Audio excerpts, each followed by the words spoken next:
Hey everyone, it's Erin. Welcome back, or if I haven't seen you before, hello.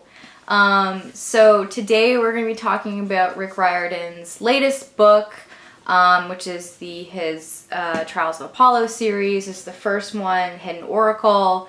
It is a corollary to the Percy Jackson stories, and I think that this one is really smartly written. So what we're going to do is we're going to break it down. I'll give you a quick summary, and then I'll kind of talk about it from a reader's perspective, and then a writer's perspective, and some overall thoughts. And then you're going to tell me what you think down in the comments. Sound like a plan? Sounds like a plan to me. Okay, so I've got my vodka cranberry, which you know I'm fond of, with a straw, of course. So I'm going to take a sip.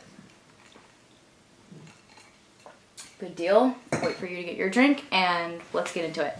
So this one came out earlier this year, and I was really excited. I've gotten and read almost all of his books previously, minus the comics and some of the graphic novels and things like that. But I've read all the entire Percy Jackson series. I've read the Kane Chronicles. I've read the Heroes of Olympus series as well. I haven't read the Magnus Chase sort of summer book yet. I've heard some mixed reviews of it. I will definitely try it. I'm really excited about delving into some Viking and Norwegian mythology. But this one, I was really excited because I really love Apollo. When I was younger, I loved Greek mythology, and Apollo is probably my favorite god for some reason. I don't know why, it was just a thing that I really enjoyed. And I love that he writes them in such a witty, really sharp way. It's pretty unforgiving, but it's also empathetic, which is great. So we'll get in that more into the writer's perspective.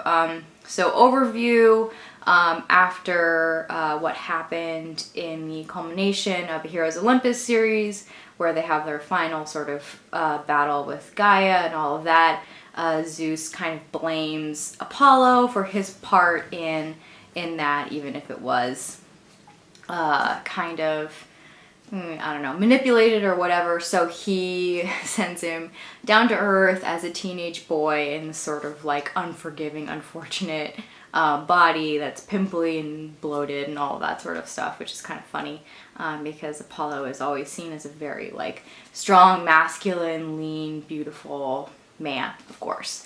So he sort of laments that a lot. So he's sort of struggling with the aftermath of that, and also trying to figure out how to regain his divine sense of self and divine self in a literal sense.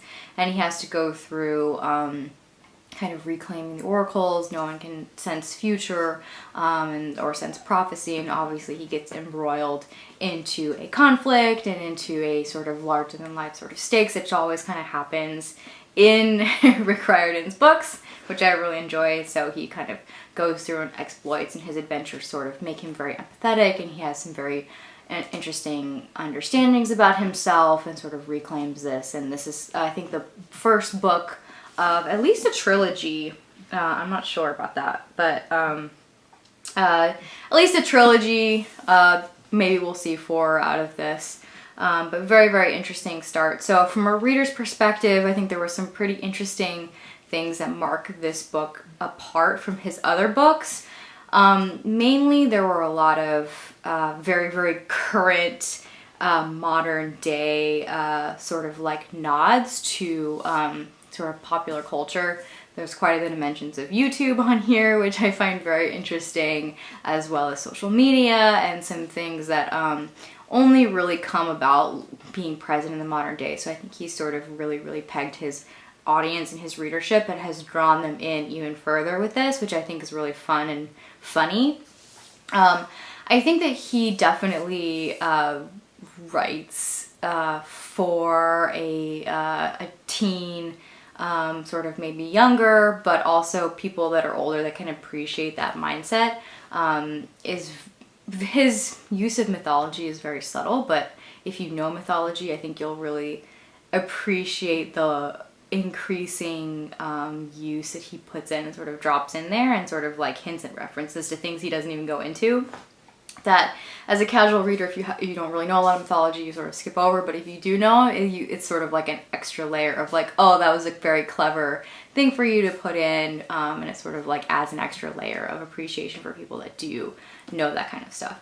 So I think as a reader, I really appreciate him like linking it into a modern day experience, which is really cool. Also, I think his characters are very empathetic, and like you want to root for them. I think you want to hate him and you want to love him at the same time. I think you sort of like roll your eyes just as everyone else is rolling your eyes at him, and he sort of wants that. But then at the end of the day, you do sort of like are with him, trying to reclaim his whole story and to move his objectives along too. So as a reader, I think like you're right there with him, which is great. As a writer, again, some of the things like how much care and precision and details, and actually thinking about what it would mean to be divine and then be into a mortal body, which is really funny, and he makes it really funny, which is great. It's hard to put that much into, you know, to kind of wrap your brain around what that would mean, but I think he does a really, really fabulous job into this resentment and, you know, oh, I would remember this with all of my thousands of years of existence, but damn, this puny human brain for making me forget, and I can only remember this like 3 things and stuff like that. So I think as a writer, he definitely did a lot of research and a lot of background about Apollo and his strengths and like what his kids would mean. There's also quite a clear bit of pro-LGBT messaging here, which I really, really appreciate too. So one of his sons is in a gay relationship, which sort of was revealed in the last set of books, and he sort of like does this fourth wall breaking, and he's like, what, you think that would bother me? Which I thought was really clever and funny, and I really liked that.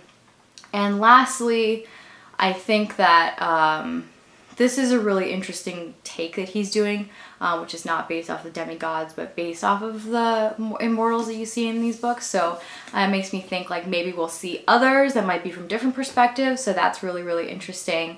One thing I think would be interesting is to see something from the Kane Chronicles. Maybe Anubis would be really interesting. So that would be something I would definitely want to see.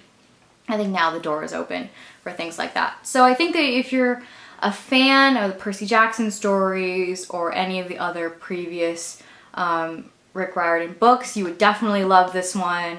It's definitely right there with it.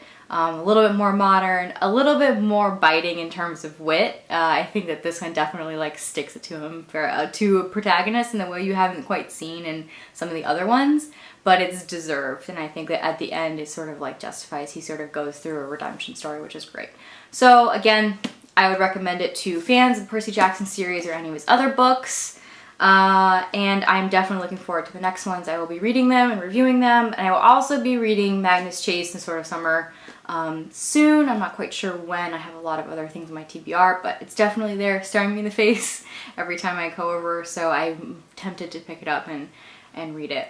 But tell me if you've read this, what you thought of it, how it compares to the other ones, if you read those. And are you looking forward to more? And what other characters do you think he should do books about or series about? Tell me down below in the comments. And I'll see you next time. Bye.